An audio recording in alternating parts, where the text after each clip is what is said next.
Okay, so we got our feed tube ready, so we're ready to print something. Now, first thing we need to do is level the bed. So that, again, the guider has a assisted bed leveling, which I'm excited to try to use. So first we'll turn it on.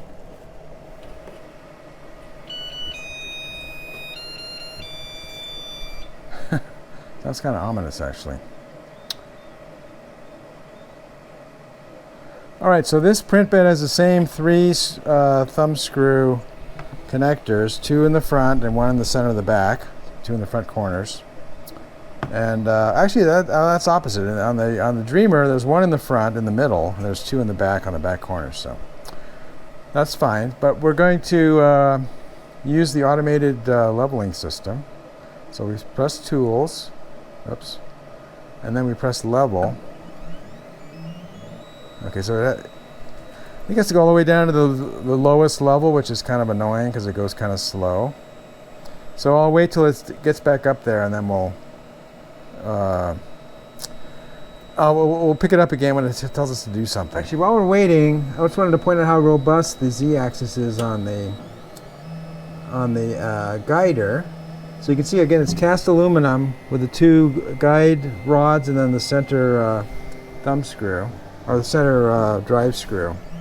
Whereas the Dreamer, it's got kind of the same setup, but it's got, let me see from up here better. It's got the 2 guide rods in the center screw, but this is just metal here. Actually, this is just plastic. It's got 2 metal brackets here. They're made of steel, and you can see that this can wiggle around quite a bit. So now in practice, it doesn't wiggle enough while it's printing that it really affects anything that I can tell. But it's just not as robust, obviously, as the guider. So I'm really happy about that because, you know, Z-axis accuracy and repeatability is important for keeping things level and square. So anyway, that's another big improvement that you're paying for when you pay 2.5 times one of these. All right, so it sent the print bed all the way to the bottom, which I guess is 0. Actually, I think that's 0 at the bottom. I can't remember. Yeah, there's a limit switch at the bottom. So the bottom is 0, and this is plus 300, I think. Anyway, and then it also put the X and Y axis to 0, which is the back right corner.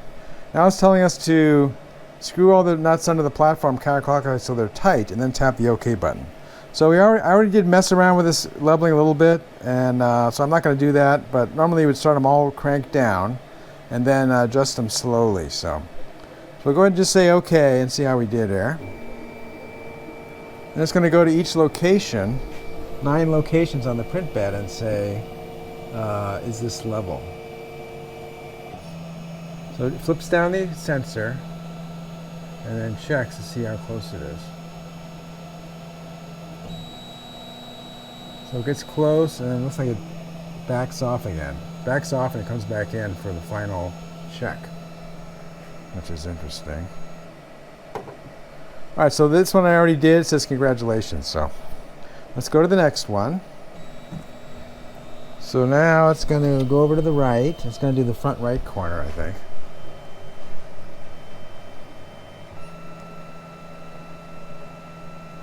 So hopefully, once we get this adjusted, because the Z-axis is so robust, we don't have to, it'll be accurate every time. All right, so this one says the distance is too small, so we need to move it clockwise.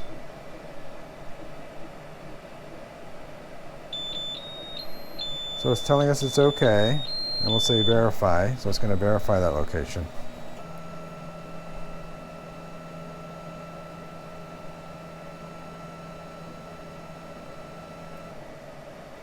Still thinks it's too small, so we'll move it a little bit more clockwise. Now, on the other one on the left here, I had to move it slightly past when it first started beeping to be perfect, so we'll try it again. Or maybe I should keep turning until it stops beeping and then come back. I'll try that next time.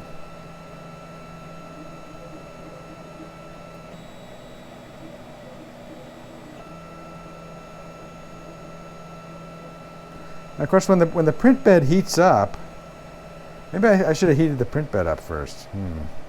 Well, we'll just do it this way, and then we'll do it again once we heat the print bed up, because things are going to move around a little bit once the bed is heated up. But we're just experimenting here, so this is fine.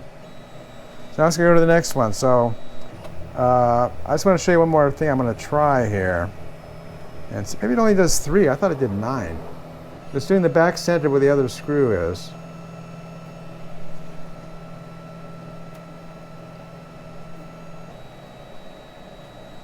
So it's just comes in close and then backs off and comes in again. Maybe it's checking to make sure it's not too far off. All right, so the distance is too big, so we need to go clockwise. What I'm going to try this time is I'm going to keep, as soon as it starts beeping, I'll keep going until it stops beeping and see if that works.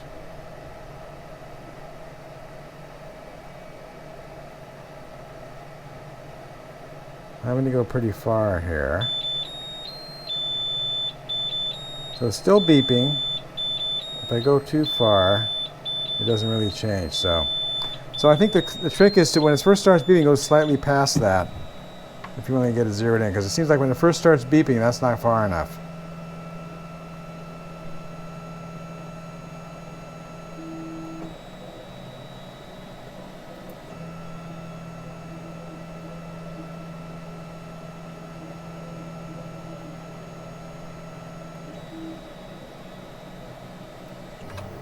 Oh, it says leveling complete, so I guess it was happy with that one. So now what is it doing? Checking all the other locations. It says finished. Let's say finish. So I thought it checked 9 locations, but it only checked 3, which actually makes sense. You can only adjust 3, so. All right, so what we're going to do now is we're going to heat the print bed up for our test print, and then we'll try it again leveling after it's heated up. So let's do our preheat. So we're printing PTG.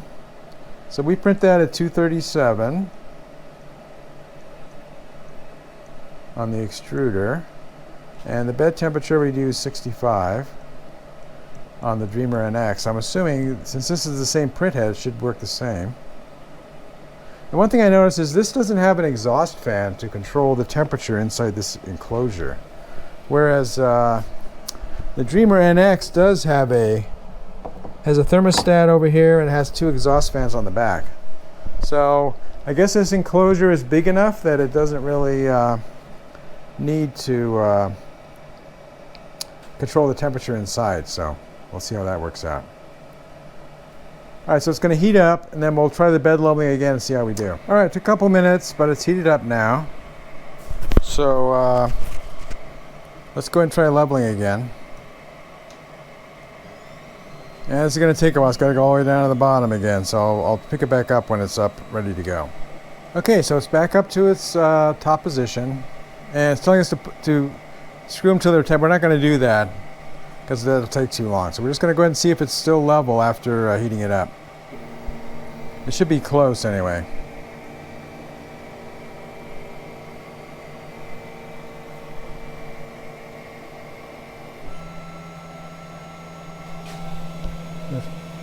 Flipped out the sensor.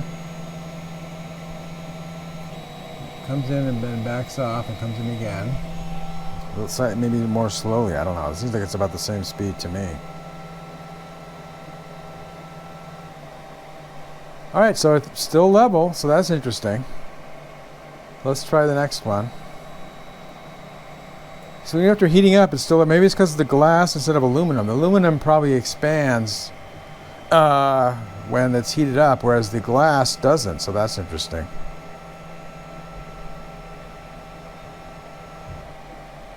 Okay, so this one thinks it's too small, so we need to move it counterclockwise.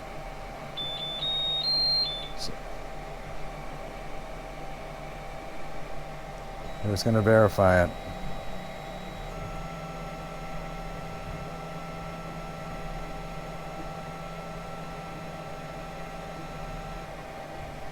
Still too small, so we'll turn a little bit more. So again, when it starts beeping, turn it about another maybe 1/8 or 1/16 of a turn. Because as soon as it starts beeping, it's not quite far enough.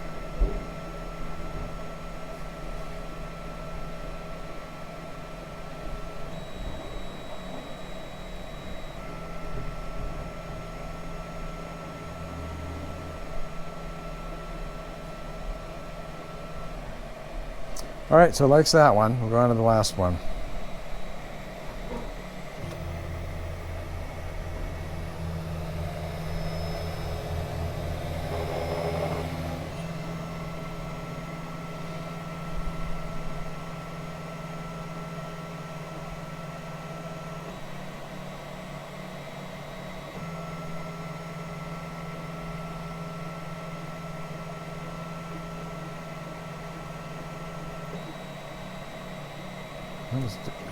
Oh, it liked it, so. All right.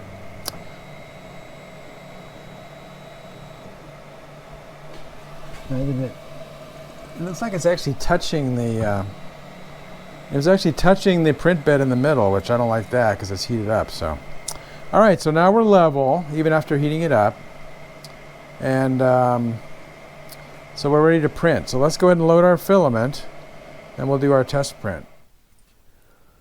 If you like this video, please give it a thumbs up. Post a comment if you have any questions or ideas, and I'll try to respond. That's all for now, but more videos are coming, and if you want to see them, please subscribe to my channel and turn on the notification icon if you don't want to miss one.